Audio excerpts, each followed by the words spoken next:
Get him, guys!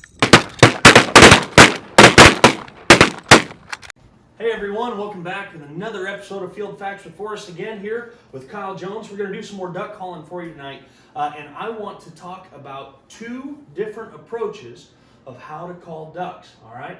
Now, I think we talked about this a lot, and again, Kyle and I have known each other for 12 years now, so we've known each other for a long time, but we just recently started hunting together and really getting to spend a lot of quality time together, whether he likes it or not. So, in our flight out here, we talked about how we like to hunt and where we like to hunt and how we call ducks because of that. All right, so for me being from most recently the West and you being most recently from the South, there's two very different ways to hunt ducks. And one includes a lot of pressure and a lot of other people who might be hunting the same flock of ducks at the very same time. So you've got more of a public land feel, and you have to fight for those ducks, and it's a more of an aggressive approach as opposed to out west. I'm sure a few weeks back you guys saw the video of the hunt that I had on the ditch in Wyoming.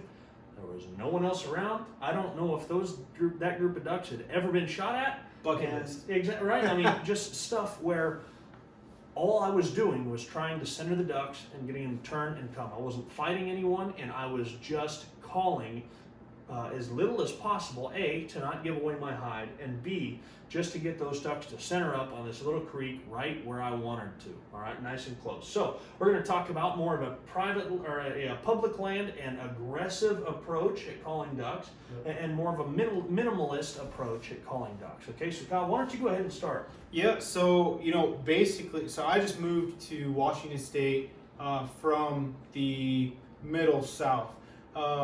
And it went from more of a privatized leases, clubs type atmosphere when hunting ducks to a more public atmosphere, because there's quite a bit of public land opportunities. Not any good duck hunting in Washington, just stay away. But it's a lot of public ducks. So that is every hunt I try to see as every single one is a learning experience, whether you like it or not. There's never ever going to be one that's exactly the same as the other. But in the South, like middle South, I was in West Kentucky, hunting a lot of migratory route birds that are seeing big spreads after big spreads after big spreads. And these guys hunt these same duck blinds 60 days out of the year. There's nothing wrong with that, but you have to be extremely proficient on the duck call, and you have to be willing to be more aggressive. You're hitting ducks that are typically ducks you're like, I don't even know if I want to call at them, and they're breaking them down just because they're more aggressive. They're calling them all the way from as high as they can see them till they hit the ground or hit the water, and then moving to Washington's kind of been a big learning experience, because some of that is kind of gone out the window because it's not as efficient out in the West as it is down in the South. So I'll give you kind of a scenario of what it is calling extremely aggressively, trying to keep those birds' attention on you, on your spread, and breaking them down so they don't veer off and on the swing see another guy's spread of 1,000 floater decoys, 10 spinners, whatever you name it.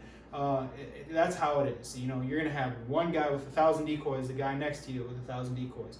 The guy next down is going to have 800 and then 20 spinners. So I'll give you a little scenario and we'll go to the public approach. Now, when you say on the swing, just to clarify, you're afraid of losing these ducks. How far might that other blind be from you? I mean, there's a minimal, it could be 150 yards from you. Wow. It could be 400 yards from you. There's some duck clubs down there that are 5, 6, 7 acres, and they're got another duck club right on top of them and next to them. I mean, that's crazy. Even 150 yards. I mean, that is inside my comfort zone for public land, even out west on bigger properties. But I mean, that's just the way it is, right? I mean, it's basically, you know, a suburban type setup where you've got a blind, and aside from the picket fence and and everything, you've even got dogs that bark at each other. Yeah. You know? I mean, so you got to keep them basically circling over you, Yep. not taking these big wide swings, because when they take those wide swings, those guys might be able to pull them and drop them in their kill hole. Yep, and you know, you've hunted enough migratory bird, especially migrators. Their attention span is next to nothing. So something, and it might be a scenario where that might be the first and the last flock of the day that you see, especially in that area. Whereas you got birds that are breaking down that are fresh from the north. You know, they're just getting in from like northern Illinois or Wisconsin, Missouri, wherever, and that's the first spread they've seen. And then if they get out too far, ADD kicks in. Boom, you lost 20 of them. So you know, here's just a little scenario on just calling extremely aggressive, breaking them down, and finishing them right in your decoys.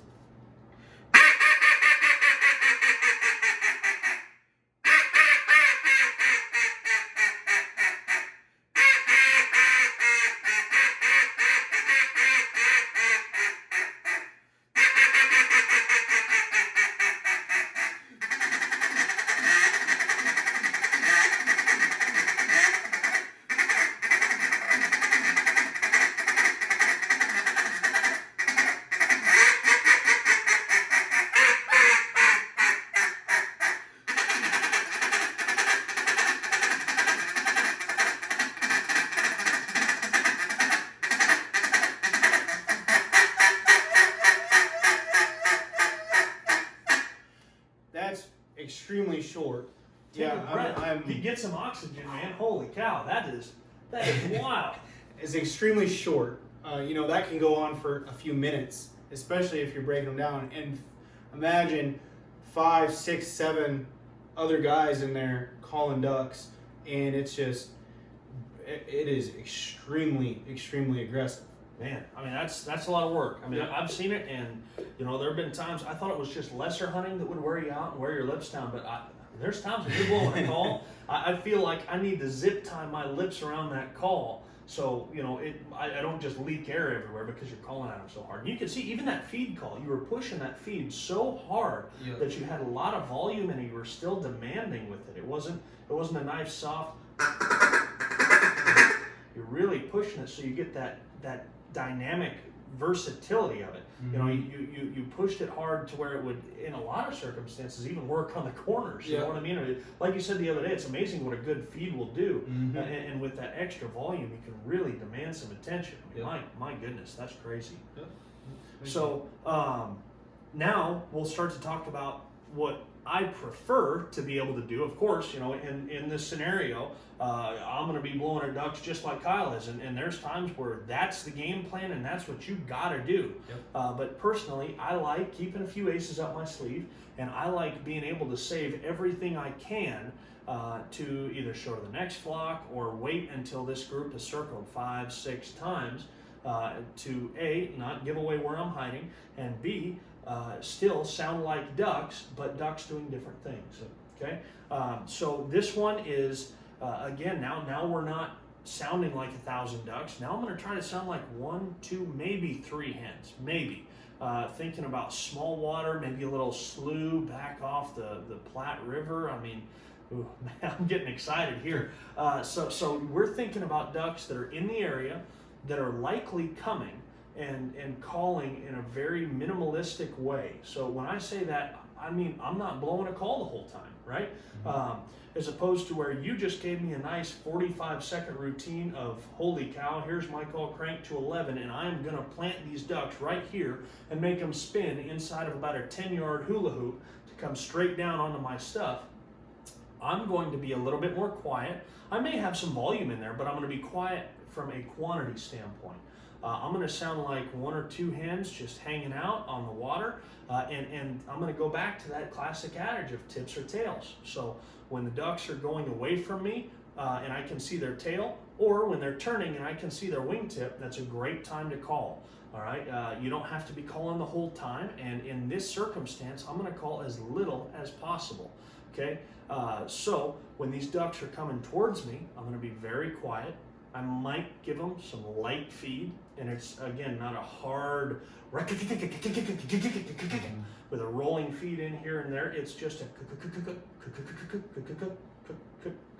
just again 1 or 2 hens, you know, talking about spacing on the water, and that's about it. Yep. All right, I'm going to be quiet. I'm going to let them come, and I'm going to hit them when I need them to turn towards me.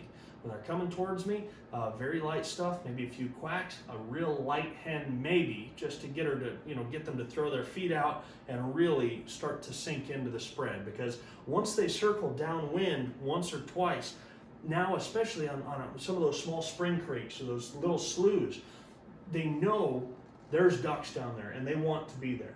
But they don't know exactly where you are. So as they're kind of working their way up the creek trying to find your spread, if you give them just a little 3, 4 notes, something like that, nice and soft, it's enough for them to hone in, either see your jerk rig or your dozen or 2 dozen decoys, drop those feet and set up right there. So I get them to a point where I give them just a little just to drop their feet and set in. All right. So that's pretty much how it's going to go. A lot more quiet. It's going to go something like this.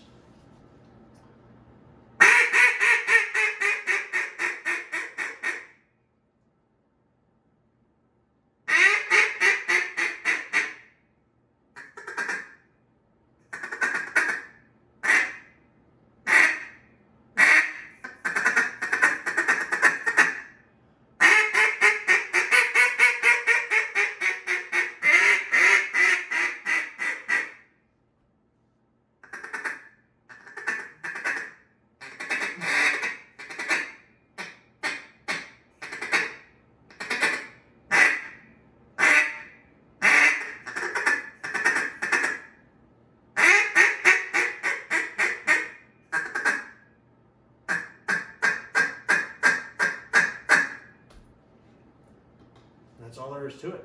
I shoot, not him. He shoots a lot. He does. He does. Man, I mean, we need to get this guy a shot shell sponsor, because nobody, and I mean nobody, especially a guy planning a wedding, can afford this many shotgun shells. It's ridiculous. Run into the plug, man.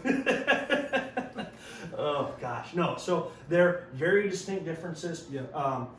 I tried to kind of use my hand to kind of signal where the ducks are, because a lot of times when you're going on that minimalist style of calling, just by judging on the sound, you can't really tell where they are, as opposed to when you're really yanking on them and pushing them hard, you let up enough when they're coming right at you, but as soon as they start to veer away at all, you are really getting back on them and saying, no, I want you right here. Yeah. Man, well, that's good stuff.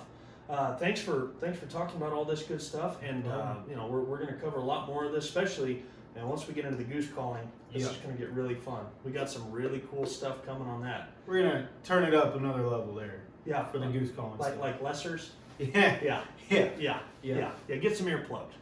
No. But again, thank you so much for watching this episode of Field Facts with Forrest. Hopefully it was helpful. Again, if you have any questions, please email them to me at Forrest, Forrest, at divebombindustries.com. If you want to reach out to Kyle, he knows a thing or two, hit him up as well. Kyle at divebombindustries.com, and that's Kile.